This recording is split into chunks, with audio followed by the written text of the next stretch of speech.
방문해 주셔서 감사합니다. 여러분 모두 행복한 일만 가득하세요. 구독과 좋아요는 큰 힘이 됩니다. 고금소총 야담전설, 오늘의 이야기 시작합니다. 옛날 정읍에 김씨 성을 가진 사또가 있었습니다. 그에게는 김생이라는 나이 어린 아들이 하나가 있었는데 그 성품이 옹졸하고 비겁하기 그지없어 천하의 소인배가 따로 없었죠. 하루는 김생이 정읍에서 서울로 가던 길에 교생의 집에 묵어가는 일이 있었답니다. 밤이 되자 딱히 할 것도 없었던 김생은 교생의 집을 이리저리 구경하며 심심함을 달래고 있었습니다. 때마침 그가 묵는 방 건너편 창으로 불빛이 아른아른 내비치고 있었는데 왠지 모를 호기심이 발동하는 것이 아니겠습니까? 그 순간 귀신에게 홀린 듯 김생이 건너방 창에 몰래 다가가 손가락에 침을 묻히고선 창에 구멍을 뚫더니 음흉하게 방 안을 들여다보는 것이 아니겠습니까? 마침 방 안에서는 유생의 딸이 등불 아래에서 옷을 꿰매고 있었는데 그 자태와 용모가 마치 선녀 같지 않겠습니까? 넋을 잃고 지켜보던 김생이 잠옷 흥분하기 시작하더니 음심이 극에 달한 듯 부풀어 오른 바지끄덩이만 움켜쥐고 어쩔 줄 몰라 하는 것이 아니겠습니까? 결국은 욕정을 참지 못하고 창문을 열어젖히더니 여인에게 냅다 달려들고 말았습니다. 갑작스러운 사내의 등장에 깜짝 놀란 처녀가 짧은 비명과 함께 방구석으로 도망치자 이에 뒤질세라 김생이 처녀를 쫓으며 억지로 욕을 보이려 하였답니다. 하지만 짐승 같은 사내의 완력에도 처녀는 포기하지 않고 죽기 살기로 김생을 밀쳐내며 밤이 새도록 버텨냈습니다.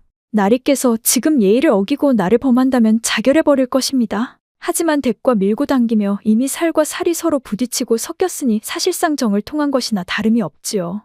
어차피 이제 다른 곳으로 시집갈 도리도 없어졌으니 나를 나리의 첩으로 삼으시지요. 나는 교생의 딸이라 양반의 첩이 될 수 있으니 우리 아버님에게 청하여 저를 첩으로 삼도록 하시어요. 부모님이 허락한 뒤라면 예법대로 시집을 가서 죽을 때까지 당신을 섬길 것입니다. 행여 허락하지 않으시더라도 제게 주선할 방법이 있으니 지금 당장 폐륜적인 망동을 그만두시고 물러나세요. 그 말에 김생이 안달난 듯 사정을 하며 여인을 구슬리기 시작했습니다. 그대의 말이 100번 옳소? 허나 내 지금 당장 이 부풀어 오른 이놈이라도 가라앉히고 자니 급한 불이라도 끈 뒤에 그대 아버님께 청하도록 하겠소. 그리하십시다.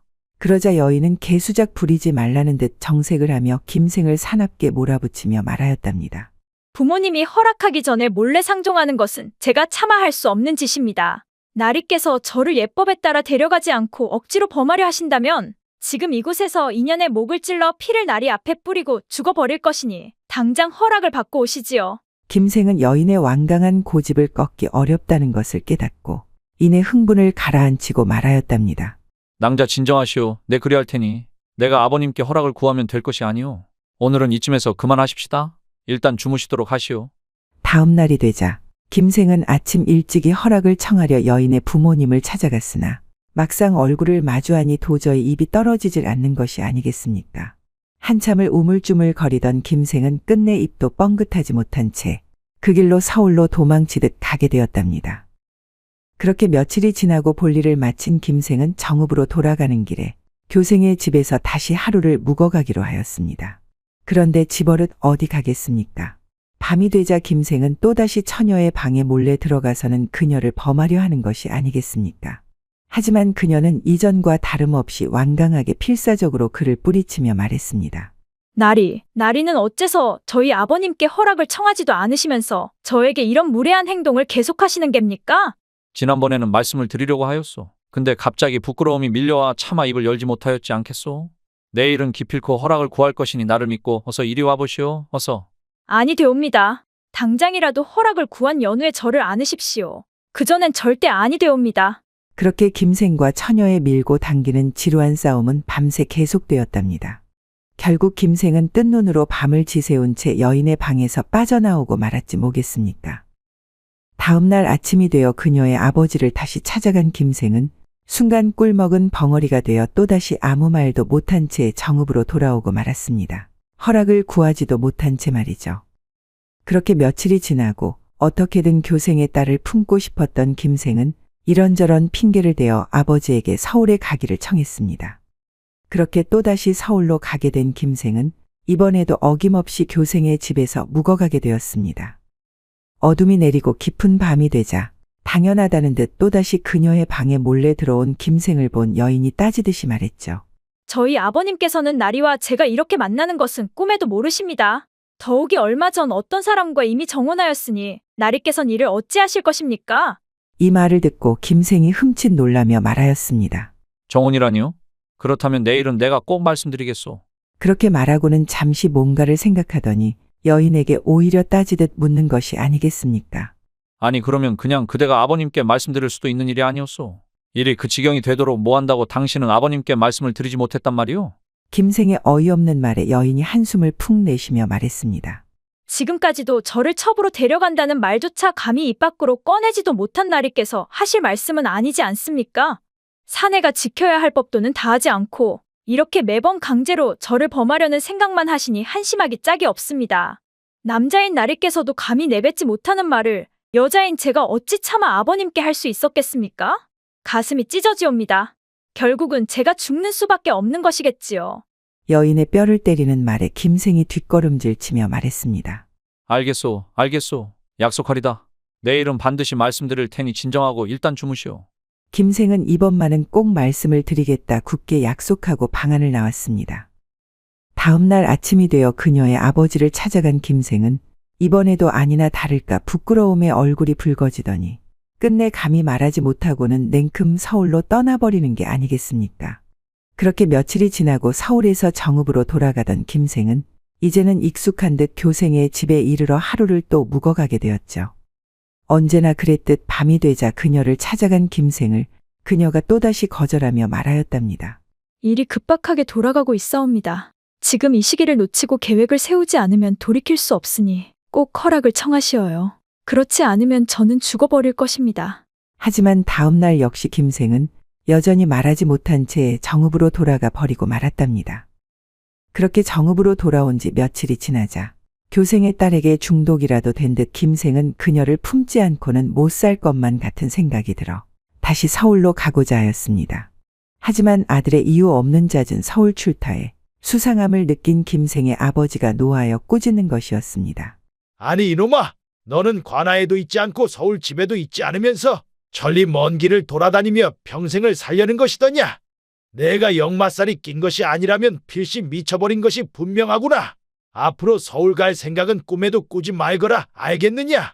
부친의 말에 하늘이 무너지기라도 한 듯 펑펑 울며 김생이 애원하며 말했습니다. 아버님, 아니 되옵니다. 지금 당장 서울에 가야 할 일이 있는데 서울을 못 가게 하시면 제가 말라 죽사옵니다. 아버님, 당장 가야 할 곳이 있사옵니다. 이놈이 그래도 내 허락 없이 관아를 한 발짝이라도 벗어날 시에는 말라 죽기 전에 예비한테 먼저 맞아 죽을 것이야, 명심하거라. 그날 이후 관아에 꽁꽁 발이 묶인 김생은 하루하루 애만 태우다 10여 일도 채 못돼 식음을 전폐하는가 싶더니 어느새 문을 들락날락 거리며 말도 횡설수설하고 이윽고 정신줄을 놓아버리는 것이 아니겠습니까? 이를 지켜보다 못한 김생의 아버지가 아들을 막을 수가 없음을 깨닫고 마침내 김생이 서울로 가는 것을 허락해 주었답니다.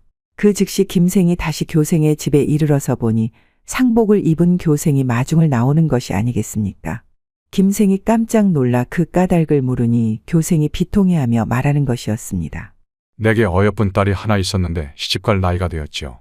그런데 정혼한 나를 며칠 남겨두지 않고 갑자기 자결하지 않았겠습니까? 도무지 무슨 영문인지 알 길이 없으니 슬퍼서 무슨 말을 해야 할지 모르겠습니다. 김생이 그 말을 듣고서는 교생의 팔을 잡고 자기도 모르게 목을 놓아 통곡을 하자 교생이 괴이하게 여겨 물었습니다. 내 딸이 죽었는데 당신이 어째서 곡을 하시는 것이오? 한동안 크게 통곡하던 김생이 교생의 물음에 눈물을 거두고 그 일에 자초지종을 말하기 시작했습니다. 한참이나 김생의 말을 듣고 있던 교생이 모든 사실을 알고는 화가 머리까지 치솟아 김생의 멱살을 움켜잡고는 말했답니다. 내 이놈, 내 딸을 죽인 것이 바로 내 녀석이었구나. 내 놈이 미리 나에게 한마디라도 했더라면 내 딸은 죽지 않았을 것이 아니더냐. 어째서 그 말을 우리 딸이 죽기 전에 말하지 않고 죽은 뒤에야 하는 것이더냐. 너는 진정 나의 원수이니라. 내 너를 죽여 딸의 넋을 달랠 것이야. 죽어라 이놈. 교생이 흥분하여 팔을 휘두르며 마구잡이로 김생을 때리니 김생은 걸음아 날 살려라 그대로 집을 뛰쳐나와 말을 타고 급히 도망쳐 겨우 화를 면할 수 있었더랬습니다. 그런데 얼마 지나지 않아 김생 역시 정신줄을 놓더니 어느 날 밤 스스로 목을 그어 자결하였는데 집안 사람들 모두 이 일을 쉬쉬하며 말하기를 꺼렸으니 그의 죽음과 관련된 수많은 풍문이 떠돌기 시작하였답니다. 내가 말일세 그날도 똑똑히 보았단 말일세. 사또 아들이 말이야 그날 밤에도 허공에다 대고 뭐라고 짓거리는 걸 말일세. 매일 밤 그러더란 말이지. 아니 글쎄 뭔 말을 하든가 그래. 매번 똑같은 말을 반복하는데 이렇게 말하더군.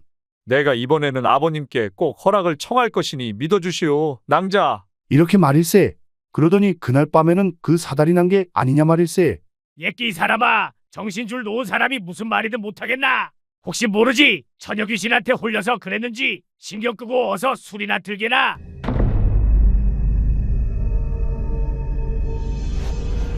날이 오늘은 허락을 청하시어요. 그렇지 않으면 소녀가 나리를 죽여버릴 것이옵니다.